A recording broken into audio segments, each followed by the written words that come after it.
if you're outside and you see the sun, you get sun exposure. There's so many benefits of sun exposure, of course, increased stem cell, wound healing, more vitamin D production, of course, more serotonin, less melatonin during the day, which will reduce afternoon slumps. That increases more energy, which means you want to move more, which means you're productive at work as well. So you can improve performance in many capacities and overall better mood. And it helps reset circadian rhythms so you sleep better at night. Anyone who's sleeping better at night is, of course, improving in many areas of their life. So getting that early day sun and evening sun into your eyes can do huge things for your overall life. Combined with movement, you're getting a lot of bang for your buck. Hi, I'm Lauren Parsons. And I'm Andy Jackson, and this is the All Well Co podcast. Dive deep with us as leading experts share their unique perspectives on topics such as recovery, sleep, movement, and the latest innovations in the space. In today's episode, we welcome Dr. Grant Elliott, the brain behind RehabFix. He is revolutionizing chiropractic care by sidestepping traditional treatments for back pain through innovative online programming. Today, we talk about how his journey and philosophy are not just transforming lives, but also shaping the future for healthcare professionals. Let's get right to it. Hi, Grant. It's a pleasure to get you on the All Well Co podcast. Thank you for coming in. And I noticed that you're moving on your treadmill while you're talking to us. I'm very impressed that you're practicing what you preach in terms of the your exercise philosophy. It's really interesting. I've got lots of friends and family who are continually telling me about your exercises, that they use them regularly. Could you just share a little bit about your journey into this field, chiropractic care and sports medicine? Yeah, I'd love to. And real quick, I do have to do a plug on your behalf, though. Yes, I'm on my treadmill getting my steps in. And guess what's on my feet right now? I'm going to guess you've probably got Vivo Barefoot on your feet. I got my Vivos on, baby. So I got an indoor pair for this specifically. When I was just learning the nuances of having an under the desk treadmill, I was going barefoot on it. And then I realized you'll get some pretty decent calluses walking on that grate all day long. So I got to put some on my feet. And of course, it's my Vivos. You're a huge influence to me on that, awesome. and treat me well with that. So I got my Vivos on, of course. Now back to your question, of course, I'll make a long story briefer. Essentially, I was the youngest of three boys, and we were very much so into athletics. My parents did an amazing job at really promoting fitness and movement and athletics in my household growing up. You know, if we were getting in trouble, mouthing off to my parents, yes, we would be sent to timeout, but we would be ordered to go on a run or to do push-ups or to do sit-ups as part of the punishment. They promoted fitness in many different creative ways. And so we were all very athletic and into sports and all that growing up. And by relation, interested in the body and movement. So I would probably say when I was in high school, I had realized I wanted to be a doctor of some kind because I was just very into the body. And I was thinking of a physical therapist or like an orthopedic or something like that. And I actually started to develop back pain. I was racing mountain bikes. I loved racing mountain bikes. So much fun. I'll definitely return to it someday. And I became quite competitive. And I started to develop back pain with my longer races. Longer races meaning 2 to 2.5 hours, a very high output the entire time. I'm like, man, at the time I was only like 16. It's like, why is my back hurting from this? What's the deal? So I started to go to a chiropractor. Now the story is going to take a turn here that you might not be expecting. Went to this chiropractor, reflecting back. I know now it was what would be considered an old school chiropractor. Oh, let's take these x-rays. You're out of alignment. Your spine's crooked. You need to come back, 3 times a week forever. I didn't know better. My parents didn't know better. So that's what we did. And surprising, so surprising. My back didn't get better. And my races got worse and worse and worse. And I ended up stopping racing. And it was kind of disappointing at that time. And then sometime the next year, I got really into fitness, into the gym, because I needed an athletic outlet since I wasn't racing anymore. And I met this guy in the gym. I was like, this guy's doing like cool movements, like cool rehab stuff. And he looks the part, and I wonder what he does. Developed a relationship with him, ended up being a chiropractor. And he was talking to me about what his day looks like. I was like, that sounds very different than what I got when I went to the chiropractor when I was dealing with pain. Can I shadow you? Yeah. Went in and shadowed him and saw him utilizing a movement rehab based approach. Cool exercises. And wow, you're teaching people how to fix themselves. And this is the opposite of what I got. This is so cool. If I had received this, I would probably still be racing or whatever. Now, of course, everything happens for a reason. I'm happy that, what happened to me because it's where I am now, of course. So that actually inspired me to then become a chiropractor, to be able to provide others the experience that he was providing and not the experience that I received, so that other people would not have to stop their racing or stop their, activity or hobby of choice, so they could actually get quality care. And that's kind of what set me on my path towards, I want to be a chiropractor. I want to be movement, rehab based, and teach people how to fix themselves. Where did you grow up? I grew up in central Indiana, just north of Indianapolis, in a city called Carmel, Indiana. That's hilarious. It's hilarious. Lisa, my wife, is from Indiana too, Frankton, Indiana. I have a lot in common with your wife, it sounds like. Going there, yeah, you do. I'm actually going there this summer to play at some golf course called French something. French Lick?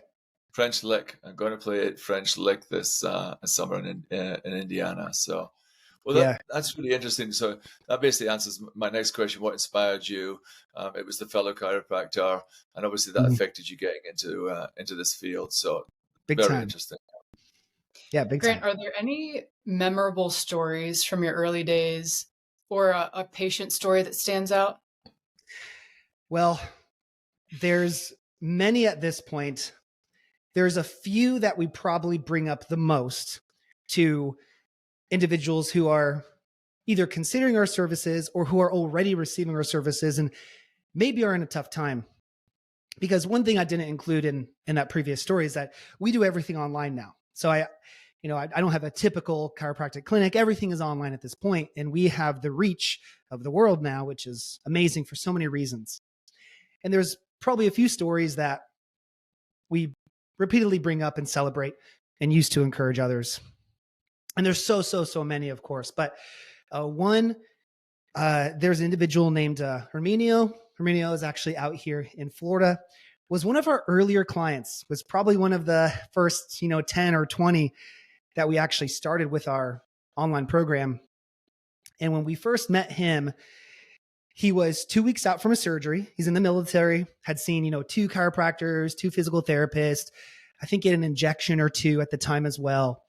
And of course, he felt like I'd tried it all. And the doc said, oh, let's take this MRI. Oh, yep, lo and behold, look at all this. All this is wrong on your MRI, which is what anyone's going to hear who pursues imaging. And they said, the only thing that can fix this is surgery. That's it. He had burning sciatica all the way down his legs. It was nasty. So when we first spoke with him, he's like, yeah, I got surgery in 2 weeks. I'm already booked. Like, I found you literally 3 days ago, and I'm willing to try anything just to see if there's a shot in the dark that I can avoid that. Well, for him, we got huge improvement in his very, very first assessment. Just after 3 days in the program, he canceled his surgery because he was that confident he wouldn't need it.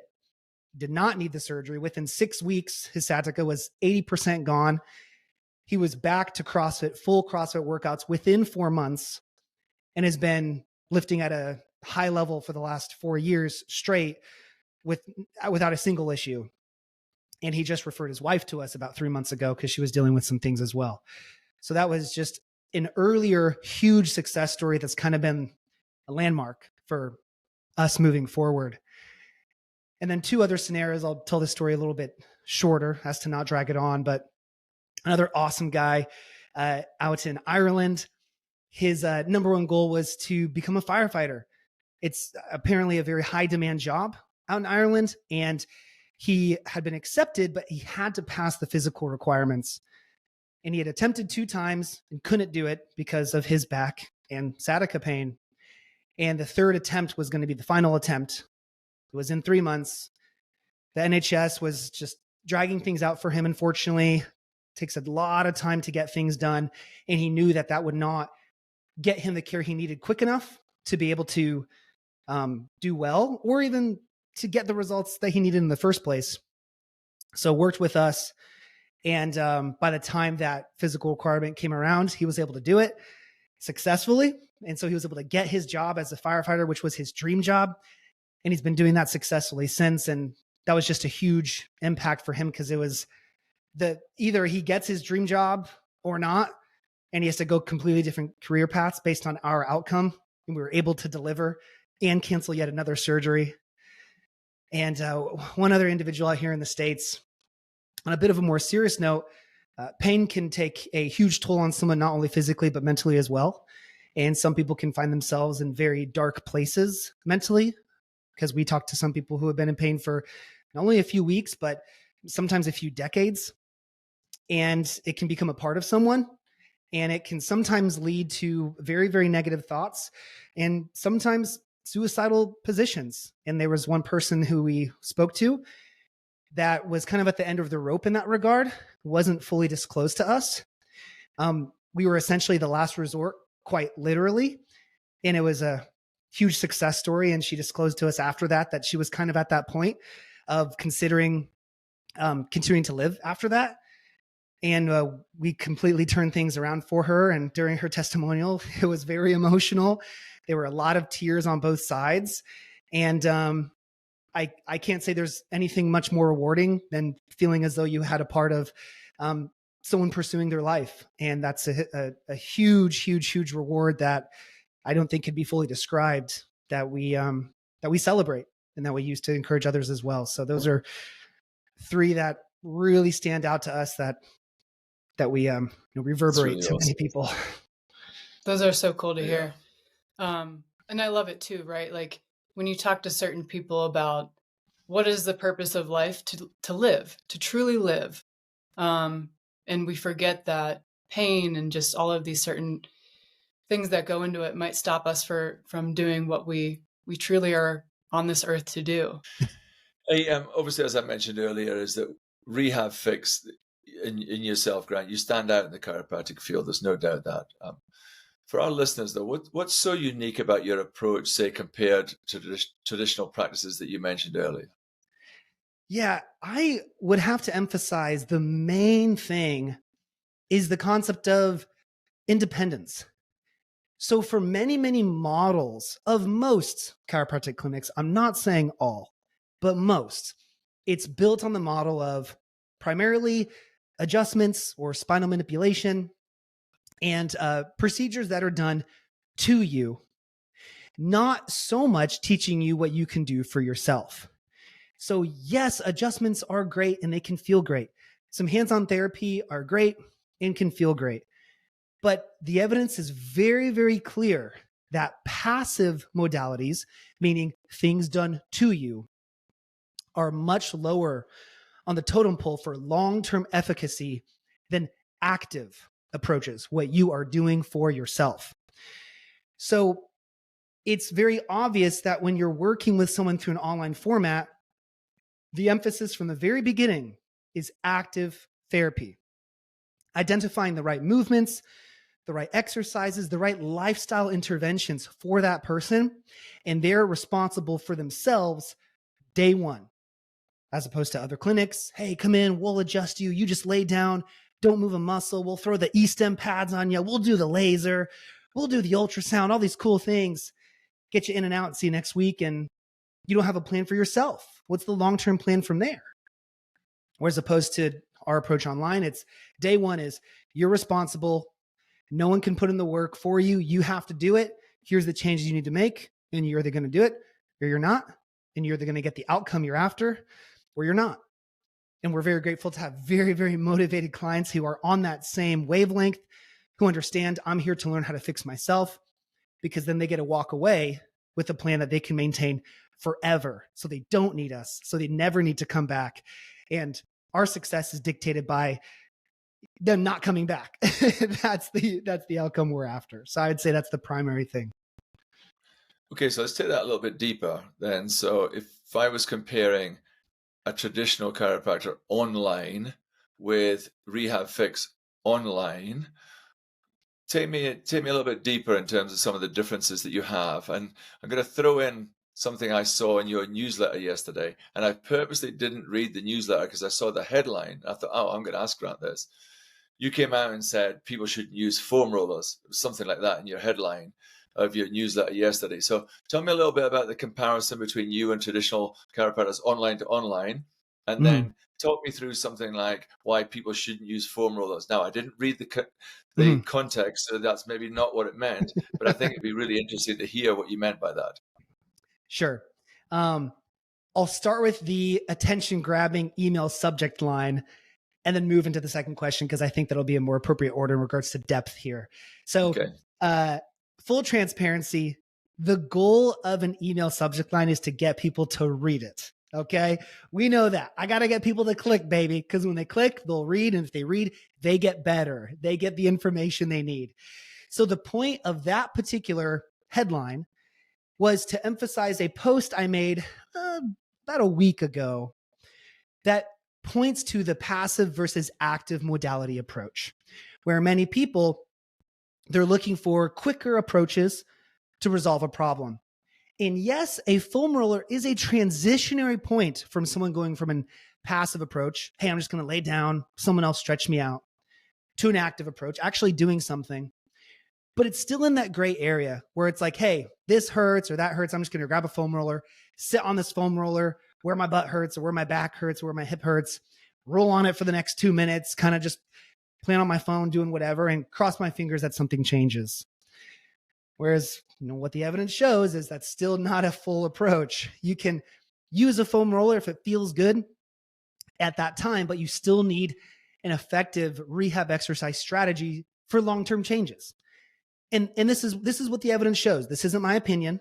Evidence shows that utilization of foam roller or any type of manual pressure-based intervention will provide temporary increases in range of motion and decreased pain. That is evident, but the keyword there is temporary. So it will do those things temporarily, but do not rely on an object to do work for you. You still need to implement a rehab strategy and a lifestyle strategy to take it to the point that you want to achieve. So that's kind of the summary of the email title and foam rolling there. No, got it. I understand that. So if I'm thinking about your RehabFix approach and how it benefits clients and potentially could influence the whole chiropractic industry, your approach, is the term holistic the right word? Yeah, it depends on one's connotation there. When I hear the word holistic, I'm thinking, I'm including things in my mind such as like herbal and meditative and in many, many different facets. So you could consider us holistic from a non-pharmaceutical, non-intervention based approach, sure, but it might depend on one's connotation of the word holistic. So take me through then your approach then, and is a circular approach, a wider approach than just a foam roller. Take me through this a little bit. Yep. I want to understand this difference between a traditional chiropractor and yourself online. Online, yep. So I'll answer both of those. So let's, I explained the difference between us and a physical clinic chiropractor. So what would be the difference between us being online and someone else being online? Another chiropractor online, another physical therapist online, whatever. That specifically comes down to the appropriate structure and prescription of the rehabilitation plan. That is it. And what I mean by that is an example I use quite often. Let's say, Andy and Lauren, that you have two painters and both painters have 10 years experience. You give them both the same canvas. You give them the same paint. You give them the same brush and you give them the same model. And you say, paint this. So everything's standard on paper. Yet one artist is able to sell their painting for $100 and the other is able to sell theirs for $1 million. What is the difference between their ability to charge such vastly different amounts? And the only answer is the result. That's it. Everything else is the same, but the result determines the difference. So in our space, what determines the result? What determines the result is the structure and the prescription of that program.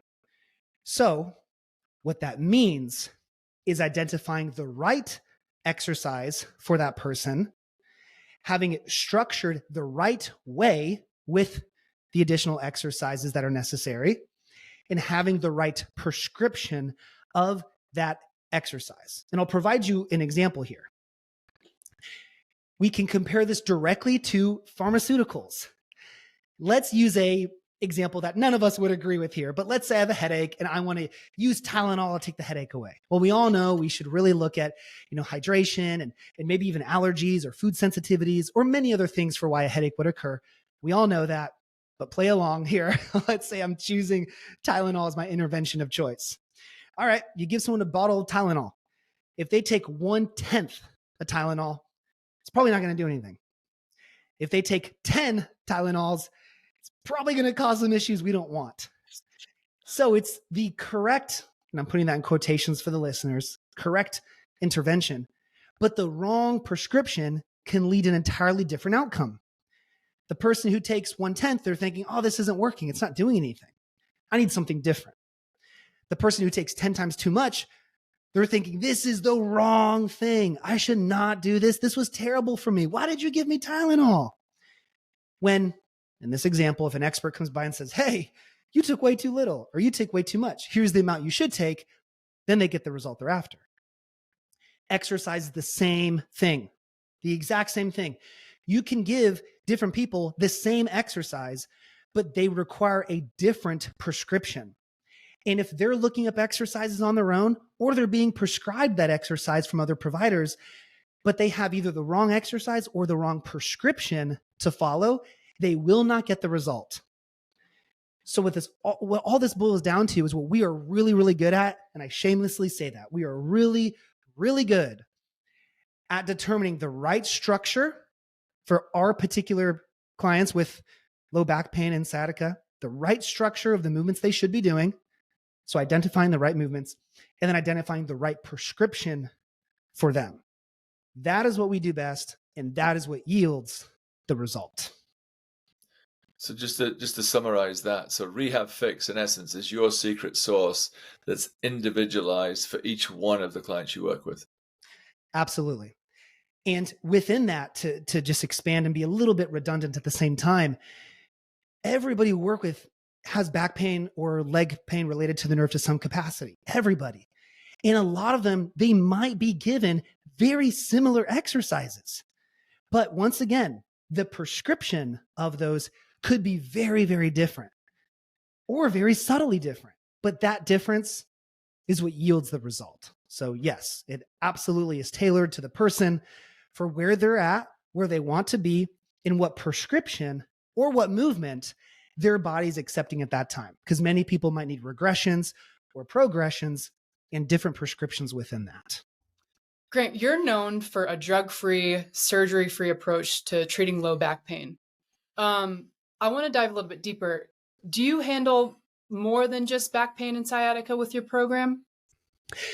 Yes, but it stems from those. So what I mean here is when we talk about back pain, when we talk about sciatica, very, very often it's a multifactorial issue. So yes, the primary intervention that we're providing and the primary coaching we're providing is the appropriate exercises for those things.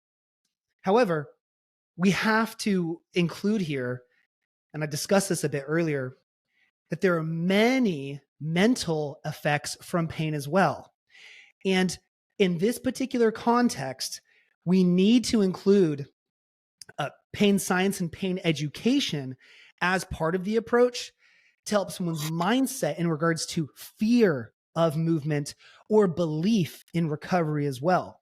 This is a huge, huge, huge component that frankly has been, you could use the term emerging in the last 5 years, really becoming aware, so to speak, in healthcare as a whole, of the mindset and the mental effects of pain, how to overcome pain from a mental approach. So yes, we're going to give that expert level structure and prescription of exercises. But if you take someone who has the golden plan, but they don't have the appropriate belief that they can get better or education on their pain, and they're stuck in a negative feedback loop psychologically, the plan won't work. So what we include in our approach is not only the golden plan, but a lot of educational material on what pain is. What is the experience of pain as a whole? And what other influences are there for your pain? How sometimes if someone has a flare up, it doesn't mean that they re-injured themselves. People can have increases of pain because of a stressful day at work, or maybe they're having an emotional impact at home. Maybe they had a fight with their spouse, or something, maybe their child got hurt and that significantly affected them. Various things throughout our lives can cause an influence of the experience of pain. And if this person might not be aware of that, they could have a bad day at work, or they could be fighting with their spouse and their pain could feel significantly worse as a result. Then that creates an increase in pain. Then that creates fear that they did something that caused re-injury or to make it worse. And that, once again, is a negative feedback loop, thinking now I'm more injured. I did something wrong. I need to move less. I need to do life less. And it makes their box of living smaller and smaller and smaller. So if that type of a person in that situation receives education that their pain can be influenced by many things, and that hurt doesn't always equal harm, that the feeling of pain doesn't always mean tissue damage, there's other things going on that could influence that, it gives them freedom and it makes their box greater and they feel more in control of their pain. And then they can analyze their day. They can analyze their week. What have the other stressful factors been in my life? What are the social factors, the emotional factors that have been going on in my life this week? Can I trace my increase in pain back to one of those? Many times they can. And then they gain a better understanding of their pain, which makes someone's pain less. And it decreases their nervous system sensitivity and it makes them feel more empowered, therefore having a stronger belief that they can get better, which drives healing as a whole. So one huge component is just that, is pain education and understanding of their pain and all factors within that. One additional, if you want to include this to some capacity, is dietary and supplemental. That's not a huge area we focus on. Some for legalities, not wanting to be someone's dietitian, but promoting an anti-inflammatory diet and promoting supplementation that would therefore reduce inflammation. We've had some clients that we were able to get 90% pain-free, but there was 10% hanging on. We weren't sure what was causing it. They cut out sugar, got to 100%. They cut out gluten, got to 100%. Other common, sometimes dairy for certain individuals, and that was able to get them there. So for those instances, dietary recommendations became necessary as part of their program. So we will make dietary and supplemental recommendations for people that we feel it is appropriate in that circumstance. Sure. My dad is also a chiropractor, and he would have a lot to say about this question I'm about to ask you. If you could change one thing about your industry, what would it be? Oh, big question. Big question. It would probably entirely relate to, I mean, I hate to say it, but everything we've talked about so far, it would relate to shifting the paradigm entirely from a largely passive based approach of you need me to get better. We need to do all these hands-on things to get better. And you need to keep coming back to the opposite of, hey, we can do hands-on. There's nothing wrong with that.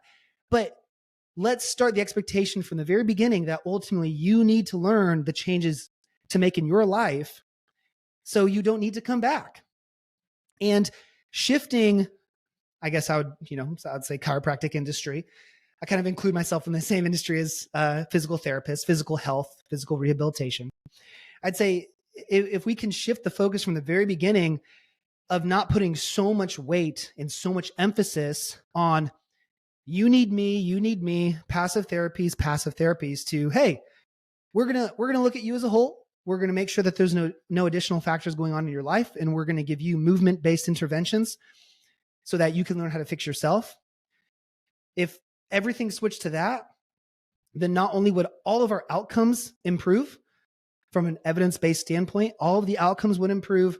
But I think from a reputation standpoint, we would rapidly climb to the top in regards to probably one of the number one neuromusculoskeletal profession that everybody would seek with common aches and pains. There are so many do's and don'ts out there. a lot seem to contradict one another. Do this, don't do this, stretch this way, be passive, be active. What are your big non-negotiables that you think would be helpful to most people? A couple things. Oh yeah. Two huge things. And this is going to be a lot of value for anyone listening with back pain. This right here could be worth $1,000. I'm not exaggerating that at all. Two non-negotiables. One, very simple movement-based practice of walking outside morning and night. That's one big one. And I'll expand on that in a second. And then two, promoting more extension-based movements in one's life. I'll explain both of these now. So one, most people do not move enough. Most people do not walk enough. Most people are not outside enough. So for all of our clients, we prescribe morning and evening walks outside. Of course, if they're somewhere where there's a really heavy winter or other weather obstacles, they do their best at the particular time. So, it's not like they do it or they fail, or they don't do it or they fail. But the benefits of this are multifactorial. So simply getting in, I think the study was around 3 to 4 miles a week of walking based on a Harvard study, found like a 30 to 40% reduction in cardiovascular events in later years in life. It might've been more than that. So a huge reduction in all-cause mortality just from adding in 3 to 4 miles of walking a week, which you will accomplish from a 10 to 20 minute walk evening and morning throughout the week. If you're outside and you see the sun, you get sun exposure. There's so many benefits of sun exposure, of course, increased stem cell, wound healing, more vitamin D production, of course, more serotonin, less melatonin during the day, which will reduce afternoon slumps. That increases more energy, which means you want to move more, which means you're productive at work as well. So you can improve performance in many capacities and overall better mood. And it helps reset circadian rhythm so you sleep better at night. Anyone who's sleeping better at night is, of course, improving in many areas of their life. So getting that early day sun and evening sun into your eyes can do huge things for your overall life. Combined with movement, you're getting a lot of bang for your buck. So even if it's just 10 minutes, a 10-minute walk in the morning, 10-minute walk at night can be absolutely profound for someone's physical and mental health and longevity. That's huge. So that is a non-negotiable. I've gone on a walk every single day, evening and night, for probably 5-6 years straight now. And even if it's raining, I do it. And since my kids have been born, I have a 3-year-old son and a 1.5-year-old son. I throw them in the stroller. We're doing that every single day. And they're going to be raised with movement-based practices. Absolutely. I said earlier, incorporating more extension-based movements. What does that mean? Why did I say that? It is somewhat unavoidable that many of us live sitting-based lifestyles. And there's nothing inherently wrong with that. Sitting is not the devil. We might have heard that sitting is the new smoking. I wouldn't say that. There's nothing inherently wrong with sitting. The problem is not counterbalancing that with other movements our body needs. So to make this very simple, if I were to use my arm as an example here, if I were to bend my elbow all day long, we all know this would start to become uncomfortable somewhere around my arm. Now, on the flip side, if I were to extend my elbow and I were to hold it in that position all day long, that would start to hurt as well. It's taking my arm through multiple movements throughout the day that make it feel neutral. Your back is the same way. So it's not that holding it this way or being in a slouched, bad posture position is bad. It's not bad. But if I hold it for too long, it can become bad. On the flip side, let's use perfect posture, military posture, standing in a perfect line. Everything looks picturesque. That's like holding the elbow straight. That also can become bad if held for too long. It's the combination of the two that yields a healthy joint and healthy muscles. So when I say the word, we need more extension-based movements throughout our lives, what I'm saying is many people are sitting more than they are doing the opposite. So they're getting a lot of flexion, a lot of rounding in their life, and they're not getting upright or into extension, the opposite motion, enough.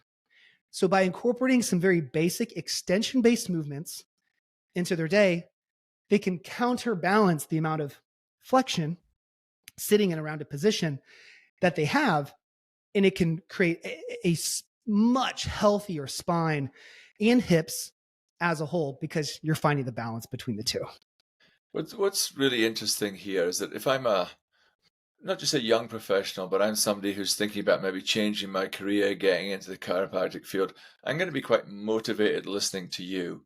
So I'm going to ask you this question from, if you're talking to somebody who's interested in getting into this field or getting into this, a fellow professional, do you have any kind of advice for them on, any misconceptions about lower back pain or sciatica, or what methods or network methods have you used? What do you read? Some advice for some professionals who want to be you. So if I was approached by someone who said, I'm thinking about getting into chiropractic, should I do it? What should I emphasize? That general question. What I would say to them is, first off, awesome.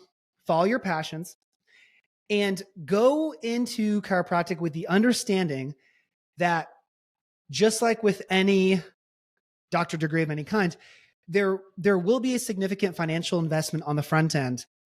And I don't want to bring this as a focus to money, but you'll see how I incorporate it. Many aspects of chiropractic is somewhat difficult for some on the outside because many fall into traditional practice methods. And it's not like medical doctors where sometimes it can be easy to find a position at a hospital, make a decent living, and you pay off your loans. And for most things are dandy. The reality of in chiropractic, it's very much like dentistry. You have to know how to be excellent at what you do and run a business. You have to have both because you're not integrated into main hospitals or medical systems, at least not right now. So you have to learn how to make it on your own. You have to be a business owner. So I would suggest that when someone goes into this or is considering it, the reality is that you have to be prepared to make your own future as a result. You can make an amazing career as a chiropractor or doing anything if you're very good at what you do and you care about being good at what you do and you know how to give that to the masses. So you can be very successful in that regard, but go in knowing, hey, you're not going to walk into, a high paying job at a hospital. That's not the result. You have to be prepared to work. And that's the truth. From the standpoint of, okay, I'm comfortable with that. I'm ready to work hard. I'm ready to make an impact. What should I do when I start? What's the direction that I should go? Well, my number one piece of advice there is don't expect the school to give you the education. So if everybody graduated just with what the school taught them, we'd be pretty average for a pretty long time. And with where I'm at, I can confidently say there is nothing I currently use or practice that the school taught me. All of it was utilized from additional seminars, from additional shadowing opportunities. Everything I do is from investing in additional time or additional courses outside of school. So finding expert mentors to get under, to shadow them, to see what they do, who have followed the same path, to attend movement rehab-based courses, to learn the intricacies of that. These are things schools do not teach and they do not provide. And all of the additional finances that I had in school went in to these areas of learning, which I believe is what resulted in us being able to provide the results and outcomes that we do. So those would be the two main things. Now let's just flip it, because we're also going to have people here who are clients, just general people who are having problems with lower back or sciatica, suffering from disc herniation or etc.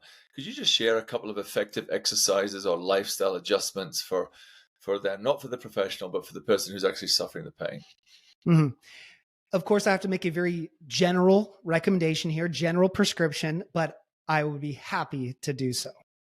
So I will make 3 very general recommendations for what anyone listening, it would be mostly safe for anybody to do. Of course, there's going to be exceptions, but for the vast majority, one thing that I would do is something I mentioned earlier, a morning and evening walk. Movement is medicine. Walking is one of the lowest barriers of entry in regards to a movement-based intervention for back pain. Go on a morning walk, go on an evening walk.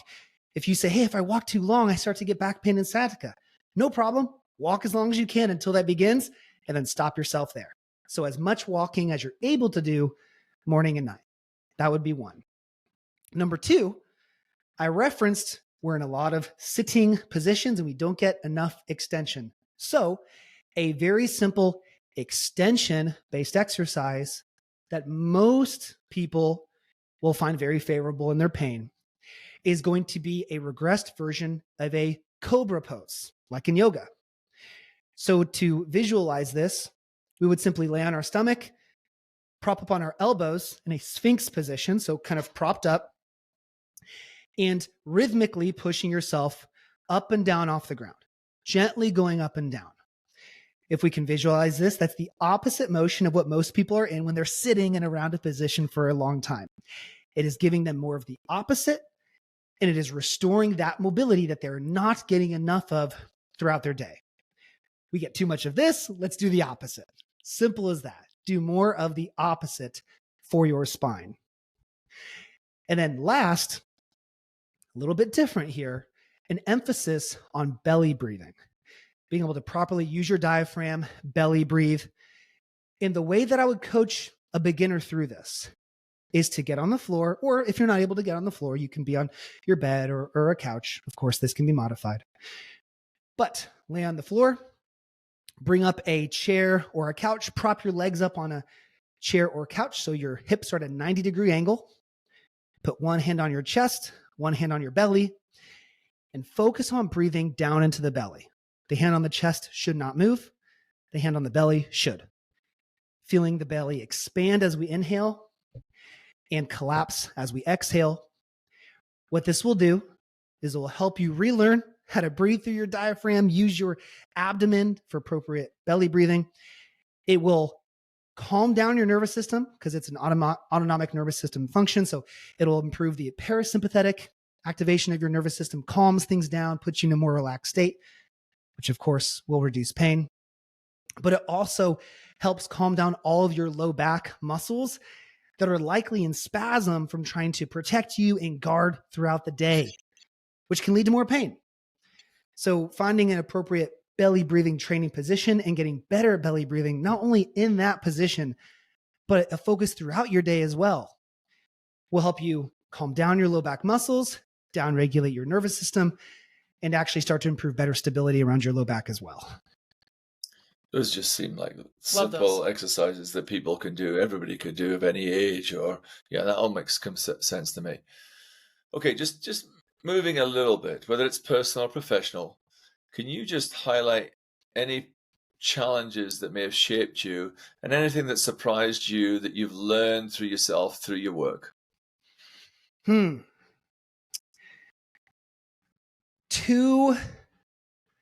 main things come to mind. And one more so recent. I've been sharing about this a lot on my stories on my social media. But I'd say the big one is limiting beliefs. I think limiting beliefs has been a huge realization and both challenge that has hurt me and helped me as of recent, hurt me in the past, of just an awareness that I've gained. And I described this the other day, where the more I'm able to become aware of my limiting beliefs, it feels like I get a higher view. I'm demonstrating here, a higher view where I'm looking down at my brain and I can see the thoughts that I'm having, and I can dissect whether I think those thoughts are logical or not, or fear-based or not. And so becoming aware that everybody has limiting beliefs, and this can be a limiting belief that you can get pain-free, that you can ever get better, or that you can ever get a particular job. Oh, I'm not good enough. I don't think I ever, climb that ladder and achieve that job, or that you'll ever be successful enough to open a business, or that you'll ever be able to get a relationship, or be able to go on a date with that person, whatever it is. Or be able to run a podcast where you get Grant Elliott on your podcast.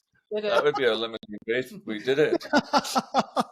It would be, right? It would be. So limiting beliefs is something that requires an objective viewpoint of yourself.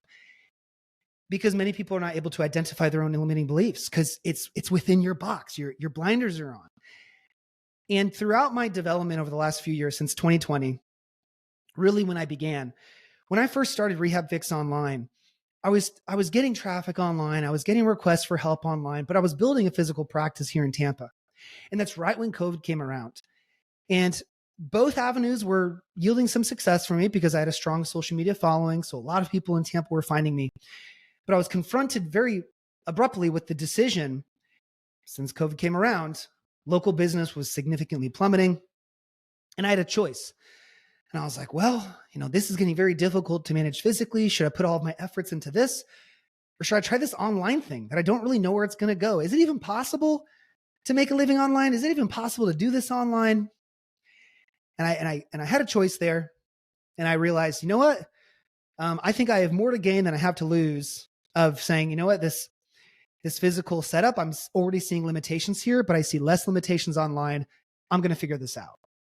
And I decided to, take a right where most people would have taken a left. And it changed my life. That decision completely changed my life. And that was the first main limiting belief that I overcame. As I started to hire mentors and hire business coaches and learn more about how to grow my business and things I'm doing wrong and things I should spend more time doing, it just further expanded my belief of what was possible, not only in this space, but of myself. I thought I could only impact this many people. In reality, I can impact this many. And I never thought it was possible until it was shown to me. So learning how to identify my own limiting beliefs and recognize that and go, you know what? I'm confronting an obstacle right now. And it's because I have a limiting belief. I'm going to choose not to allow that limiting belief to dictate my decision-making and to move around that and to overcome that.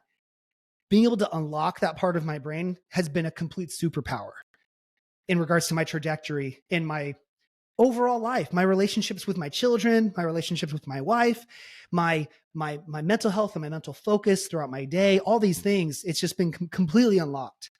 Is not allowing limiting beliefs to dictate my life and not putting barriers to what I can achieve, truly.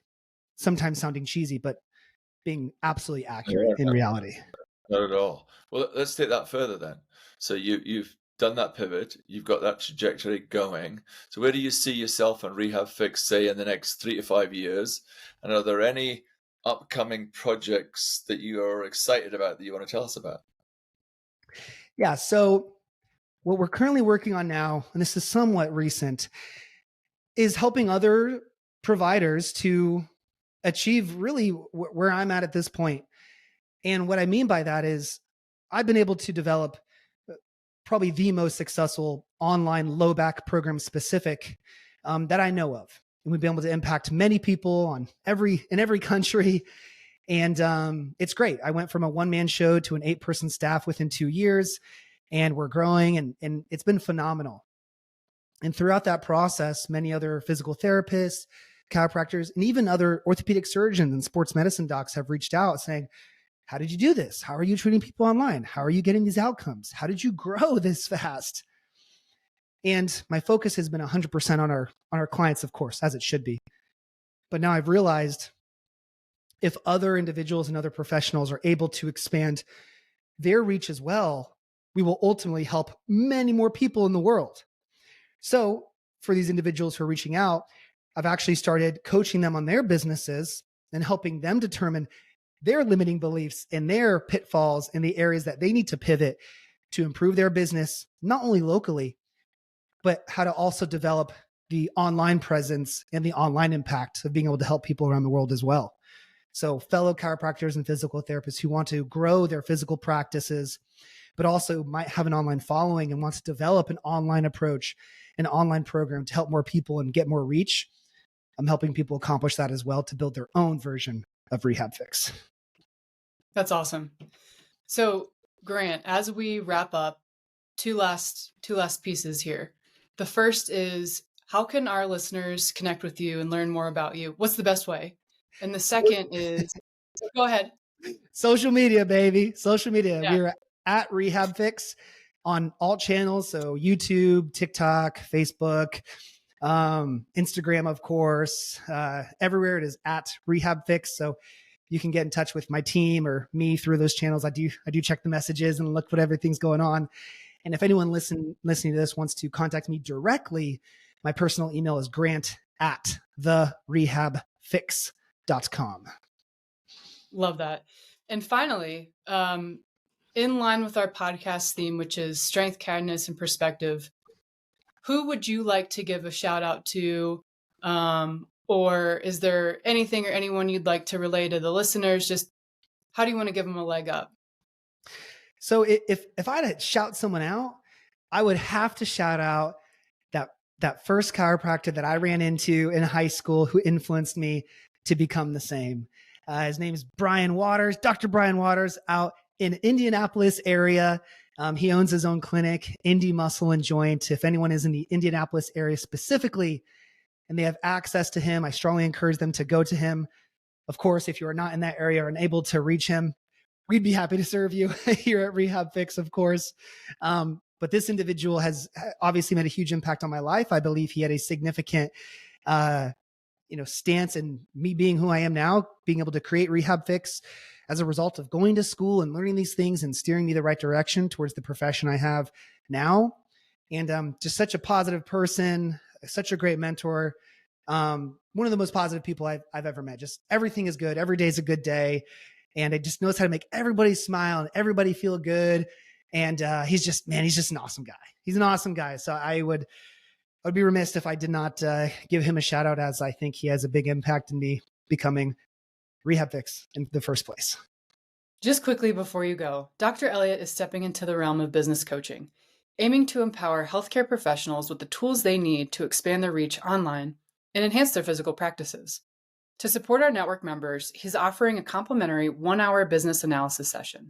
This session is designed to assess where you currently stand, identify any challenges you're facing, and map out a strategic plan for growth, all to help you achieve greater time freedom and make a more significant impact.